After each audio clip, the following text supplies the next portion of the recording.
Assalamualaikum warahmatullahi wabarakatuh. Selamat datang kembali di kelas akuntansi keuangan lanjutan 1. Pada kesempatan kali ini kita akan melanjutkan pembahasan kita membahas masih tentang kombinasi bisnis ya semua teman-teman semua. Pada kesempatan kali ini kita itu akan membahas tentang jenis-jenis dari kombinasi bisnis. Nah, jenis-jenis dari kombinasi bisnis itu sendiri ada 3. Nah, yang pertama ini adalah merger.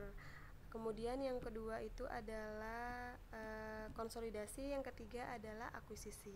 Nah, merger ini merupakan kombinasi bisnis yang dilakukan dengan menggabungkan 2 atau lebih entitas, di mana entitas yang diakuisisi ini nantinya akan dibubarkan dan semua aset dan liabilitasnya diambil alih oleh pihak yang mengakuisisi. Contoh dari merger ini adalah penggabungan 3 perusahaan farmasi. Nah, pada tahun 2005 yaitu PT Kalbe Farma, PT Dangkos Laboratoris, dan PT Ensefal, di mana yang bertahan dalam penggabungan ini adalah PT Kalbe Farma yang badan hukumnya itu dipertahankan, yang kemudian aset dan liabilitasnya itu diambil alih oleh PT Kalbe Farma. Kemudian yang kedua adalah tentang konsolidasi. Ini merupakan kombinasi bisnis dengan membentuk satu entitas baru yang akan mengambil alih semua aset dan liabilitas entitas yang tergabung. Nah, ini contohnya itu adalah pembentukan Bank Mandiri yang berasal dari peleburan 4 bank BUMN yang sedang sekarat pada waktu itu ya, karena dampak krisis moneter pada tahun 1997. Jadi terdiri dari Bank BDN, Bank Bumi Daya, Bank Ekspor Impor, dan Bank Bapindo, yang kemudian terbentuklah satu bank baru yang sampai sekarang itu yaitu Bank Mandiri. Nah, jadi sejarahnya itu Bank Mandiri terbentuk dari 4 bank tadi itu yang terancam bangkrut. Kemudian yang ketiga itu adalah akuisisi. Akuisisi ini merupakan kombinasi bisnis dengan membeli kepemilikan entitas yang diakuisisi, namun entitas yang diakuisisi tersebut itu tetap berdiri hanya saja dikendalikan oleh entitas pengakuisisi. Jadi kalau tadi itu penggabungan 3, kalau merger penggabungan 3, kemudian ada satu yang bertahan, kemudian konsolidasi itu gabungan dari 4 usaha, kemudian ada terbentuk baru. Nah, kalau akuisisi ini tidak menghilangkan sama sekali perusahaan yang sudah lama. Jadi hanya diakuisisi atau diambil alih secara status pengendalian dari sahamnya. Contoh di sini adalah PT Sampurna. Nah, PT Sampurna ini diambil alih sahamnya oleh perusahaan rokok asal Amerika yaitu Philip Morris. Nah, Philip Morris ini menjadi memegang kendali penuh terhadap perusahaan PT HM Sampurna, dan sekarang PT HM Sampurna tidak lagi kendalinya tidak berada lagi di PT Sampurna seperti itu.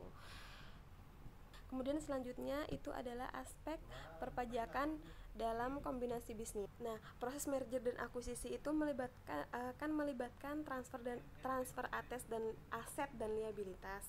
Maka akan dikenakan pajak penghasilan di situ. Kemudian pajak yang harus dibayar oleh pihak yang melakukan pengalihan aset itu, jika dialihkan tanah dan bangunan, maka akan dikenakan pajak 5% final atas nilai jual. Kemudian jika bukan tanah dan bangunan, maka akan dikenakan pajak penghasilan sebesar keuntungan dari selisih nilai wajar dengan nilai buku. Kemudian kalau untuk pengalihan tanah dan bangunan, pihak yang mengakuisisi dikenakan biaya perolehan hak tanah dan bangunan sebesar 5%.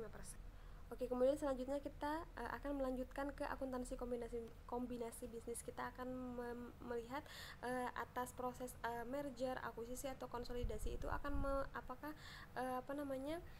memperoleh keuntungan, kemudian bagaimana proses penjurnalannya seperti itu. Ini merupakan contoh merger akuisisi aset bersih dan imbalannya itu adalah imbalannya berupa kas. Nah, di sini statusnya itu adalah PT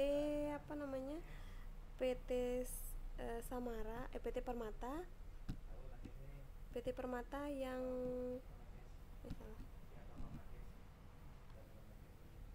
di sini statusnya itu adalah PT Permata yang mengakuisisi PT Samara ya.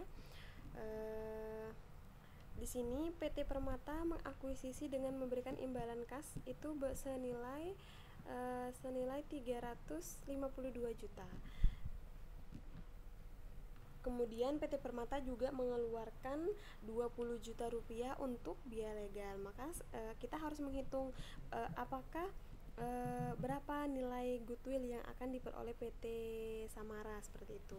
Maka cara menghitungnya itu adalah ini kan imbalan yang dialihkan ini adalah imbalan berupa kas tadi yang akan diberikan oleh PT Permata ke PT Samara atas pengambil alihan atau akuisisi asetnya, yaitu 352. Kemudian jumlah, karena kepentingan yang dimiliki sebelumnya ini kosong, maka dikosongkan saja. Kemudian ini dikurangi dengan aset bersih teridentifikasi. Nah, pertanyaannya dari mana angka 280 juta ini? Jumlahnya ini adalah hasil pengurangan dari total aset bersih teridentifikasi. Jadi total aset ini 630 dikurangi dengan utang usaha dikurangi dengan utang wesel, maka hasilnya 280. Nah, kemudian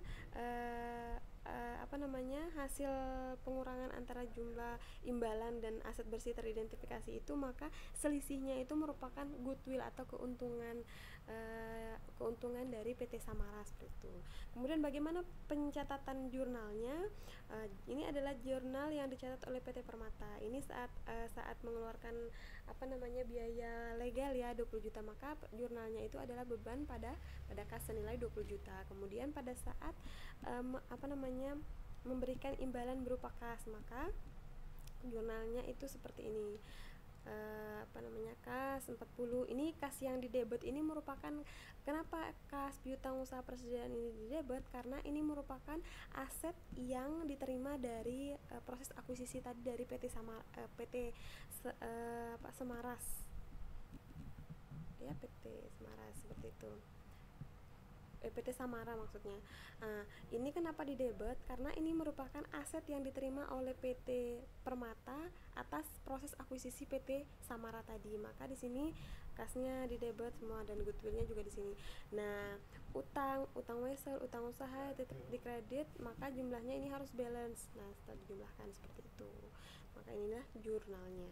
Nah, kemudian contoh soal yang selanjutnya itu adalah contoh konsolidasi akuisisi aset bersih, masih sama imbalannya masih berupa kas. Nah, yang membedakan di sini itu adalah bahwa yang mengakuisisi itu bukan PT ada PT baru selain PT 2 ini ya. Jadi namanya PT Mandiri. Jadi di sini kan ada dua perusahaan, ada PT Permata dan PT Samara. Yang mengakuisisi itu ada PT baru nih yang masuk, yaitu namanya PT Mandiri. Nah, di sini PT Mandiri mengalihkan imbalan senilai 1,8 M, kemudian mengeluarkan biaya 40 juta untuk biaya legal. Maka atas akuisisi tersebut, goodwill yang terjadi dapat dihitung sebagai berikut. Nah, aset bersih teridentifikasi 1,660 ini merupakan penjumlahan antara aset bersih teridentifikasi PT Permata dan PT Samara. Sama halnya ya dengan proses penghitungan yang tadi. Jadi dari mana 1380 dan 1280 itu diperoleh? Dari sini. Kalau yang ini ya, kalau coba kalian ulangi, ini 2186 dikurangi ini, maka hasilnya 1380. 630 dikurangi 110 dikurangi 240, hasilnya 280. Maka ini dijumlah 1360 ditambah 280, hasilnya 11660. Nah, maka ditulisnya di sini seperti itu.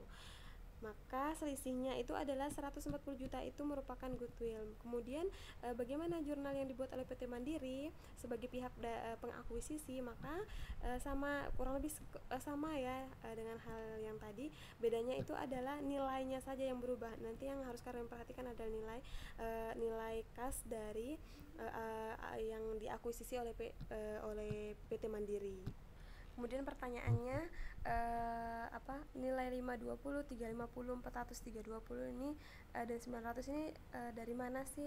Nah, ini diperoleh dari penjumlahan nilai wajar dari PT Permata dan PT Samara. Nah, ini ya. Jadi diperoleh itu dari sini. 480 ditambah 40 dan seterusnya sampai ke bawah seperti itu. Nah, semuanya ini rumusnya juga sama, diperoleh dari situ angkanya.